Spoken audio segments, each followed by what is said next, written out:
Ако не бяха запорирали сметки, аз още ще да събирам пари за парка, за българските къщи, за това нещо, което са направили тия хора. И мен не ме е срам, защото парите са си мои. Бачайте хората, защото ви дигнаха заплатите, покупайте тия да му унищожават и вас. И вашите деца няма да имате.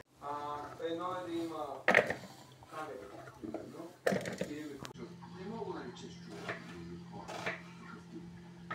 Радват се, че компи са ударили нас и са хванали 7 човека. Що сам вкъщи на опашката в магазина? Представяш ли си как се сеща, че е забравил киселото за електро? Защо да реагира на действително престъпление, като ти достатъчно гюрка, като измисли? И тази жена не знае колко пъти го задаваха на Бойко Борисов да няма пески. Гледам, едни хора се оплакват. Колко човека даде да... Може ли да изтриш клипа или коси или... Разбираш ли? Значи те гледат. А защо не казват нищо за тези хора? Че митът, че имат армия частна, няма. Митът, армията беше на 10-15 годишта. Те ще кажат се тук на Рема. И имаше и момчета там.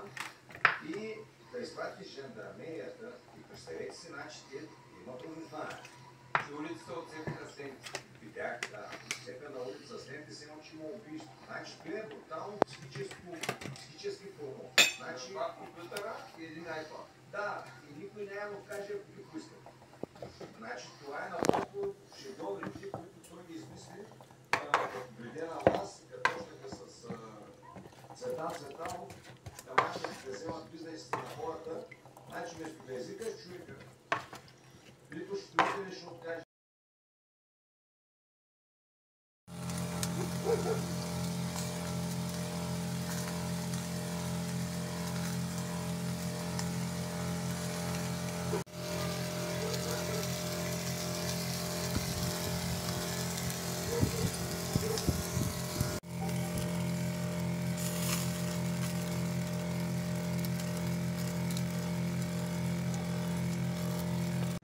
Минути. Не. Па може такива дълги клипове да са. Но кога има памет?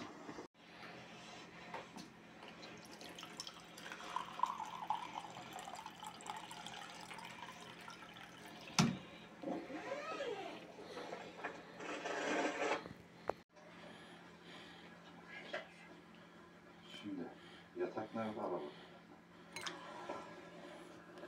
Açtığımız yer tekrar dolmuş.